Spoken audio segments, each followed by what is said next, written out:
All right, guys, we'll give a little sneak peek here of the current rendering of what I call my red truck.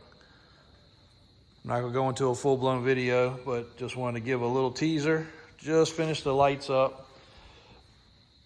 Always wanted to switch it over to LED. Well, since this truck's been together, there was no such thing as LED, and it's been sitting in the same spot in my garage for the last 12 years. Has not moved until I just brought it out weekend before last.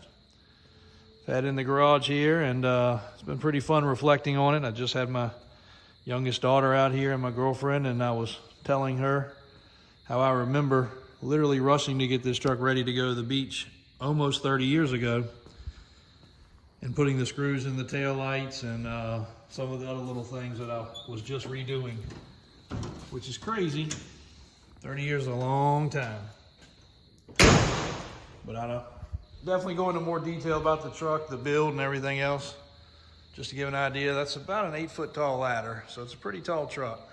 49 IROCs, 20 by 18 or 20 by 20 custom built wheels. The motor and the paint and the graphic that was previously on the side have been on this truck since the mid-90s when I first built it. This truck was bought for $500. It was basically totaled. It was a forestry truck. It was a regular cab, long bed, step side in army green, and it was hitting the left front pretty hard. Put it on a frame machine, stripped every body panel off of it, and commenced to putting it back together with help of lots of friends, my ex-father-in-law, and several other people along the way that have enjoyed watching this remake of, like I said, I call this my red truck. This was first V8 truck I had. A little funny story about the 2 4-barrels. If you've been following, you see it's got 2 4-barrels. That motor and that 4-barrel setup has been in the truck since I built it in the mid-90s. Pretty stout, small block, big cam, Edelbrock heads, but my dad did not want me to have a V8. My first truck was a 4-cylinder Jeep Wrangler, Cherokee. My second truck was a 4-cylinder Toyota. So we had a restoration buddy that had pulled a blower off and had a set of polished Edelbrock carburetors. Well, we all know Edelbrocks don't make a lot of power. That was exactly what my dad wanted. He knew what he did when he was a kid. He knew I was gonna go out and terrorize things, and he wanted me to have the least power possible. Fortunately for my brothers, they came along, they were able to have V8 trucks. I wasn't. So as I'm building the motor for Christmas, he gave me an Edelbrock carburetor. So I asked him where it came from. It was all polished and looked good, and I was just about finished with building the motor. He told me he'd bought 2 of them from the guy. They were in great shape, and they'd come off a blower. So I said, well, cool, I'd like to have the extra one in case I need parts. He's like, no problem, they're identical. That's a good idea.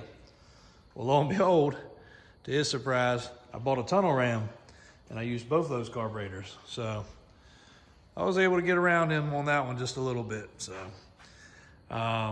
lots of cool, funny stories with this truck, lots of memories. When I was building it, I had no money, worked for every minute I could to save up to spend every dollar I had on this truck. And I've always kept it because this was a memory of when I could not afford stuff, when I had to make stuff to make it work. Just like changing those taillights and remembering those screws. Half those screws were mismatched. A couple of them were missing. All the things that we all do when we're growing up, especially with our first truck. But what means the most about this truck beyond, I'm sure a lot of people out there have their very first truck still, or the truck they drove to high school, the car they drove to high school. And that means a lot to all of us. We know that as car people. But what means the most on this truck was this truck really set the precedence for the off-road shop and our truck business for the most part, because of the fact every Memorial Day since the mid-90s, this truck made a trip to Oregon Inlet. Started off on 36-inch Gumbos, then it was on 39 Mickeys, then Swampers, then 44 Boggers, 46 Claws, 49 IROCs, 3 different times, 54 Boggers at one time, then back down to the 49s. And I always had to be the first to, I spent every dollar I had to make sure I was the first guy in line for whatever tire was coming out, and typically was bolting them on a Friday afternoon, getting off work to leave for vacation on Friday evening or Friday night. So But this truck cruised up and down the beach a lot. Anybody out there's got pictures or videos of it, I'd love to have them. Reach out, be glad to give you a number to send them to. But people recognized the truck. People saw the sweat and tears that went into it, blood, sweat, and tears that went into it, literally. And, it meant a lot. And people began following the business, following the truck, basically. And then as the shop evolved, knowing what we could do, because this truck was always typically one step. Not that there weren't bigger trucks. There were some bigger trucks out there. But it was most of the time one of the biggest trucks riding around on the street, on the beach, everywhere we went, car shows, whatever. And it really set a precedence for, like I said, not only for me, for a ton of memories with growing up and building it, but also a ton of memories for business. And really happy to have it back out. Rebuilt the carburetors. The motor runs great. Drove it from the garage it was in to the garage here, down the road. Tires were hoppy, but they smoothed out. Had a transmission line, literally dry rotten brake, fixed that. And now just finished all the two-tone trim, which was a absolute nightmare to drill the holes and line it all up. And still got to finish the top section of the roof and the gutter trim up there. Got to finish putting the carburetors back together, and did the LED lights. A few other little things I want to do, and may eventually lower it down. It has not been real fun at my age climbing in and out of this big truck, which this piece of trim here, and I'm just shy of 6 foot tall.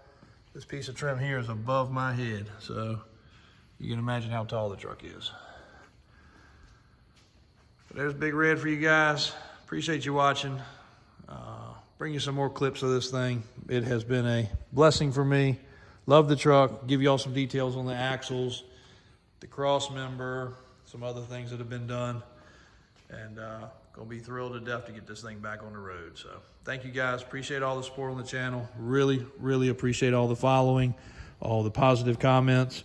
And it's really neat seeing how much people really love these trucks like we do. So this one's near and dear to the heart. I'm gonna put the fender emblems. Got those also. We'll stick those on. I thought I had those laying right here. I was gonna show you guys, but I'll find them. But get those stuck on. Got to finish up the tailgate. Put a bumper on the back. Took the big old bumper off that was a great bumper until I was yanking somebody out one time and broke a strap and put a dent in it. And that's always disgusted me ever since. But we'll get that back on there very soon. And probably leave the toolbox off. Put the trim on the back of the cab. It looks really nice. So put a nice set of diamond plate caps on there. Daniel should have those in stock. And we'll put this thing to rest as a finished product one more time. So thank you guys again. Davis Drives on YouTube, Davis Auto Sales. I knew I'd find those emblems. There's the cool Silverado 30 emblems. Get those on there soon enough. Thank you guys. Have a good afternoon. Till tomorrow. Davis Auto Sales, Davis Drives, and Davis Off-Road in Richmond, Virginia.